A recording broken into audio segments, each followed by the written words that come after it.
ನಮಸ್ಕಾರ ವೀಕ್ಷಕರೇ, ಕಲಾ ಟಿವಿ ಕನ್ನಡ ಚಾನಲ್ಗೆ ಸ್ವಾಗತ. ಫ್ರೆಂಡ್ಸ್, ಇವತ್ತಿನ ವಿಡಿಯೋದಲ್ಲಿ ಅವರೆಕಾಳು ಇದ್ಕಿದ ಬೇಳೆ ಸಾಂಬಾರನ್ನ ಮಾಡ್ತಾಯಿದ್ದೀನಿ. ತುಂಬಾ ಟೇಸ್ಟಿಯಾಗಿರುತ್ತೆ.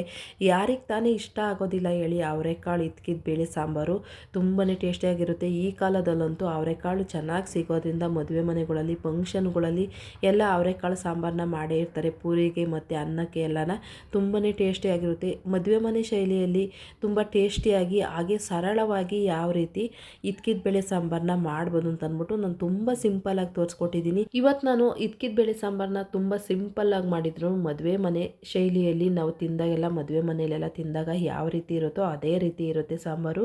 ತಡ ಯಾಕೆ ಮಾಡೋದು, ಬನ್ನಿ ಫ್ರೆಂಡ್ಸ್ ನೋಡ್ಕೊಂಬರೋಣ ಎಷ್ಟು ಸಿಂಪಲ್ಲಾಗಿ ಮಾಡ್ಬೋದು ಅಂತ ಅಂದ್ಬಿಟ್ಟು ನಾನು ಈ ವಿಡಿಯೋದಲ್ಲಿ ನಿಮ್ಮ ಜೊತೆ ಹಂಚ್ಕೊತಾ ಇದ್ದೀನಿ.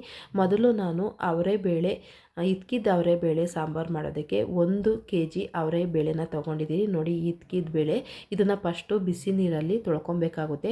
ಒಬ್ಬೊಬ್ಬರು ಇದ್ಕಿದ ಬೇಳೆನ ಹೊರಗಡೆಯಿಂದ ಅಂಗಡಿಗಳಿಂದ ತೊಗೊಂಬಂದು ಉಪಯೋಗ ಮಾಡ್ತಾರೆ. ಒಬ್ಬೊಬ್ಬರು ಮನೆಯಲ್ಲೇ ಸುಲಿದುಬಿಟ್ಟು ಇತ್ತುಬಿಟ್ಟು ಮಾಡ್ತಾರೆ. ಮನೇಲಿ ಸುಲಿದು ಇದ್ಕೆ ಮಾಡಿದರೆ ತುಂಬಾ ಚೆನ್ನಾಗಿರುತ್ತೆ. ಸಾಂಬಾರು ಮಾಡೋದಕ್ಕೆ ಸ್ಟವ್ ಮೇಲೆ ಬಾಣಲೆ ಇಟ್ಬಿಟ್ಟು ಒಂದು 4 ಟೇಬಲ್ ಸ್ಪೂನು ಎಣ್ಣೆನ ಹಾಕ್ಕೊತಾ ಇದ್ದೀನಿ. ಎಣ್ಣೆ ಚೆನ್ನಾಗಿ ಕಾದಾದಮೇಲೆ ನಾವು ಸಾಸಿವೆನ ಸೇರಿಸ್ಕೊಬೇಕಾಗುತ್ತೆ. ಒಂದು ಸ್ವಲ್ಪ ಸಾಸಿವೆನ ಹಾಕ್ಕೊತಾ ಇದ್ದೀನಿ. ಸಾಸಿವೆ ಎಲ್ಲ ಚಟಪಟ ಅಂತ ಸಿಡಿಬೇಕು.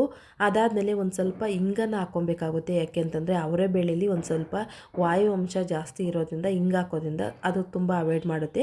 ನೋಡಿ, ಹಿಂಗನ್ನು ಸೇರಿಸಾದ್ಮೇಲೆ ಹಿಂಗೆಲ್ಲ ಚೆನ್ನಾಗಿ ಎಣ್ಣೆಗೆ ಹೊಂದ್ಕೊಳೋವರೆಗೂ ಹಿಂಗನ್ನ ಎಣ್ಣೆಯಲ್ಲಿ ಬಾಡಿಸ್ಕೊಳೋದ್ರಿಂದ ಅದ್ರ ವಾಸನೆ ಎಲ್ಲ ಒಂದು ಸ್ವಲ್ಪ ಹೋಗುತ್ತೆ. ಒಬ್ಬೊಬ್ಬರಿಗೆ ಇಷ್ಟ ಆಗೋದಿಲ್ಲ ಹಿಂಗಿನ ವಾಸನೆ, ಹಾಗಾಗಿ ಚೆನ್ನಾಗಿ ನಾವು ಎಣ್ಣೆಯಲ್ಲಿ ಬಾಡಿಸ್ಕೊಬೇಕಾಗುತ್ತೆ. 2 ಈರುಳ್ಳಿನ ಒಂದು ಸ್ವಲ್ಪ ದಪ್ಪನಾಗಿ ಉದ್ದಕ್ಕೆ ಕಟ್ ಮಾಡಿಬಿಟ್ಟು ಒಗ್ಗರಣೆಗೆ ಸೇರಿಸ್ಕೊತಾ ಇದ್ದೀನಿ. ಹಾಗೆ ಒಂದು ಸ್ವಲ್ಪ ಕರಿಬೇವನ್ನ ಹಾಕ್ಕೊತಾ ಇದ್ದೀನಿ. ಎಲ್ಲ ಒಂದು ಸಲ ನೀಟಾಗಿ ಎಣ್ಣೆಯಲ್ಲಿ ಬಾಡಿಸ್ಕೊಬೇಕಾಗುತ್ತೆ. ಈರುಳ್ಳಿ ಎಲ್ಲನ ಚೆನ್ನಾಗಿ ಬಾಡಿಸ್ಕೊಳೋದ್ರಿಂದ ಉದ್ದುದ್ದಕ್ಕೆ ನಾವು ಎಣ್ಣೆಯಲ್ಲಿ ಹಾಕಿದ್ದೀವಲ್ಲ, ಈರುಳ್ಳಿ ಚೆನ್ನಾಗೆಲ್ಲ ಬಿಟ್ಕೊಳ್ಳುತ್ತೆ, ರೆಕ್ಕೆ ಥರ ಬಿಟ್ಕೊಳ್ಳುತ್ತೆ. ಒಂದು ಸಣ್ಣ ಟೊಮಾಟೋನ ಸಣ್ಣದಾಗಿ ಕಟ್ ಮಾಡಿಬಿಟ್ಟು ಈ ಒಗ್ಗರಣೆಗೆ ಸೇರಿಸ್ಕೊತಾ ಇದ್ದೀನಿ. ಟೊಮಾಟೊ ಅಷ್ಟು ಹಾಕೋದಿಲ್ಲ ಇದ್ಕಿದ ಬೆಳೆಗೆಲ್ಲನ, ಹಾಗಾಗಿ ಒಂದೇ ಒಂದು ಹಾಕ್ಕೊಂಡಿದ್ದೀನಿ ಸಣ್ಣದಾಗಿ. ಈಗ ಬಿಸಿ ನೀರಿನಲ್ಲಿ ತೊಳೆದಿರೋವಂಥ ಇದ್ಕಿದ ಬೇಳೆನ ನಾನು ಒಂದು ತಟ್ಟೆಗೆ ಹಾಕ್ಕೊಂಡಿದ್ದೀನಿ. ಚೆನ್ನಾಗೆಲ್ಲ ನೀರೆಲ್ಲ ಸೋರಿಸ್ಬಿಟ್ಟು ಹಾಕ್ಕೊಂಡಿದ್ದೀನಿ. ಈಗ ಇದನ್ನು ಒಗ್ಗರಣೆಗೆ ಹಾಕ್ಬಿಟ್ಟು ನಾವು ನೀಟಾಗಿ ಮಿಕ್ಸ್ ಮಾಡ್ಕೊಬೇಕಾಗುತ್ತೆ. ನೋಡಿ, ಈಗ ಒಗ್ಗರಣೆಗೆ ಸೇರಿಸ್ಕೊಂಡಿದ್ದೀನಿ ಇದ್ಕಿದ ಬೇಳೆನ.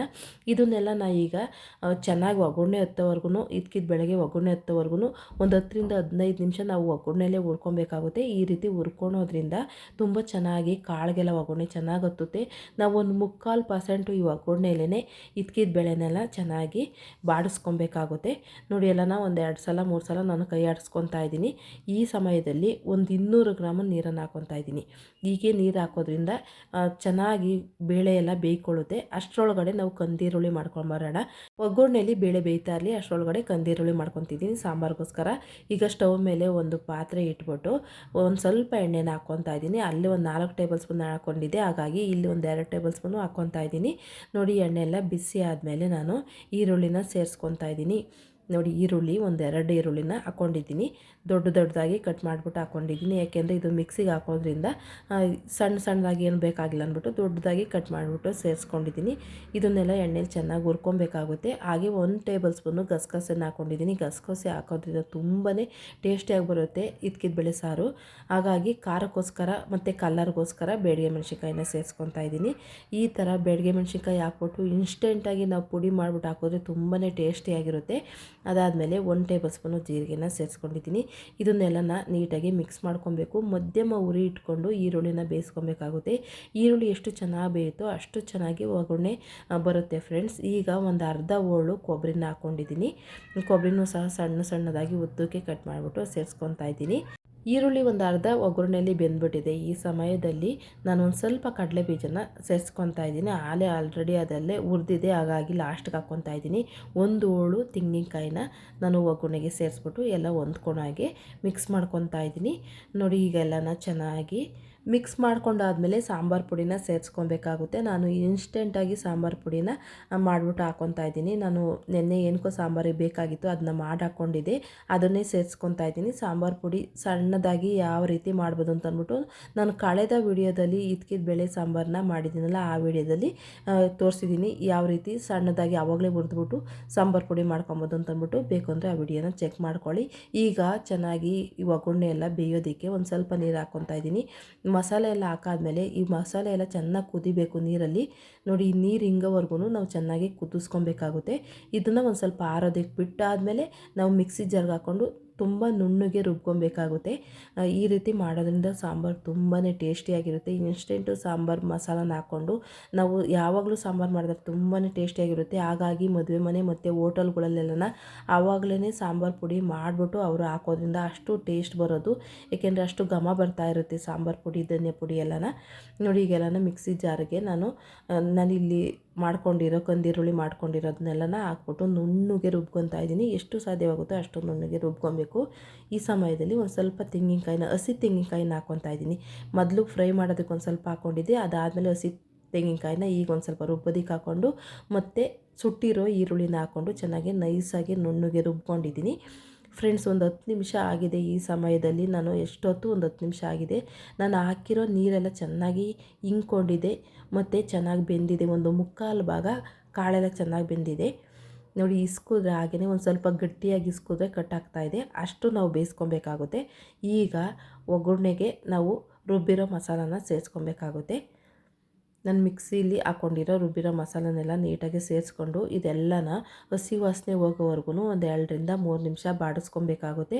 ಅದಾದಮೇಲೆ ಮಿಕ್ಸಿ ಜಾರನ್ನ ತೊಳೆದ್ಬಿಟ್ಟು ನೀರನ್ನು ಸೇರಿಸ್ಬಿಟ್ಟು ಒಂದು 2ರಿಂದ 3 ನಿಮಿಷ ಚೆನ್ನಾಗಿ ಬಾಡಿಸ್ಕೊಬೇಕು. ಫ್ರೆಂಡ್ಸ್, ತುಂಬ ಸಿಂಪಲ್ಲಾಗಿ ಮಾಡ್ಕೊಬೋದು. ಒಂದು ಅರ್ಧ ಗಂಟೆ ಒಳಗಡೆ ನಾವು ಇದ್ಕಿದ ಬೇಳೆ ಸಾಂಬಾರನ್ನ ತುಂಬ ಟೇಸ್ಟಿಯಾಗಿ ಮದುವೆ ಮನೆ ಶೈಲಿ ಮತ್ತು ಹೋಟೆಲ್ಗಳಲ್ಲೆಲ್ಲ ಮಾಡ್ತಾರಲ್ಲ ಆ ರೀತಿ ಮಾಡ್ಕೊಬೋದು. ಅದೇ ರೀತಿ ನಾನು ಇವತ್ತು ಮಾಡಿ ತೋರಿಸಿದ್ದೀನಿ. ನೀವು ಅಷ್ಟೇ ಈ ವಿಡಿಯೋ ನೋಡಾದಮೇಲೆ ನಾನು ಮಾಡಿದ ರೀತಿ ನೀವು ಮನೇಲಿ ಒಂದು ಸ್ವಲ್ಪ ಟ್ರೈ ಮಾಡಿ ನೋಡಿ. ತುಂಬಾ ಟೇಸ್ಟಿಯಾಗಿರುತ್ತೆ. ಯಾವ ರೀತಿ ಮಾಡಿ ತೋರಿಸಿದ್ದೀನೋ ಅದೇ ರೀತಿ ನೀವು ಮಾಡಿ ನೋಡಿ ಫ್ರೆಂಡ್ಸ್. ತುಂಬಾ ಟೇಸ್ಟಿಯಾಗಿರುತ್ತೆ. ನೋಡಿ, ಒಂದು 2ರಿಂದ 3 ನಿಮಿಷ ಆಗಿದೆ. ಚೆನ್ನಾಗಿ ನಾನು ಕುದಿಸ್ಕೊಂಡಿದ್ದೀನಿ. ಮಸಾಲೆ ಹಸಿ ವಾಸನೆ ಹೋಗೋವರೆಗೂ ಕುದಿಸ್ಕೊಂಡಿದ್ದೀನಿ. ಈಗ ಬಿಸಿ ನೀರನ್ನು ಸೇರಿಸ್ಕೊತಾ ಇದ್ದೀನಿ. ನಾವು ಆದಷ್ಟು ಒಗ್ಗರಣೆಯಲ್ಲೆಲ್ಲ ನಾವು ಕಾಳೆಲ್ಲ ಬೇಯಿಸ್ಕೊಂಡಿರೋದ್ರಿಂದ ಯಾವುದೇ ಕಾರಣಕ್ಕೂ ಬಿಸಿನೀರನ್ನು ಬಿಟ್ಟು ಬೇರೆ ತಣ್ಣೀರು ಹಾಕಬಾರ್ದು. ಇಲ್ಲಾಂತಂದರೆ ತುಂಬ ಒಂದು ಸ್ವಲ್ಪ ಕಾಳೆಲ್ಲ ಬೇಯೋದಿಲ್ಲ, ಚಿಗುತ್ಕೊಂಡಂಗೆ ಆಗೋಗುತ್ತೆ.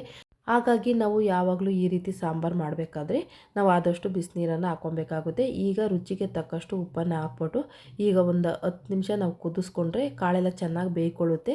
ಹಾಗೆ ತುಂಬ ಟೇಸ್ಟಿಯಾಗಿ ಸಾಂಬಾರನ್ನ ನಾವು ಮಾಡಿರ್ತೀವಿ ಫ್ರೆಂಡ್ಸ್. ತುಂಬಾ ಟೇಸ್ಟಿಯಾಗಿರುತ್ತೆ.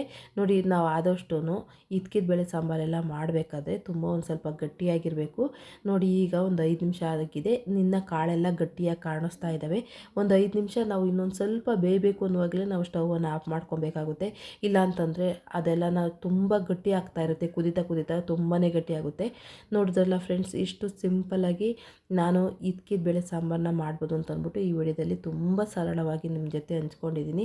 ಇದೇ ರೀತಿ ಮದುವೆ ಮನೆಗಳಲ್ಲಿ ಮತ್ತು ಹೋಟೆಲ್ ರೆಸ್ಟೋರೆಂಟ್ಗಳಲ್ಲೆಲ್ಲ ಮಾಡೋದು ಆವಾಗ ಎಷ್ಟು ಚೆನ್ನಾಗಿರುತ್ತೆ ಅಂದ್ಕೊಂಡಿರ್ತೀವಿ. ಈ ರೀತಿ ನೀವು ಮಾಡೋದ್ರಿಂದ ತುಂಬಾ ಟೇಸ್ಟಿಯಾಗಿರುತ್ತೆ. ತುಂಬ ಇಷ್ಟಪಟ್ಟು ಎಲ್ಲರೂ ತಿಂತಾರೆ.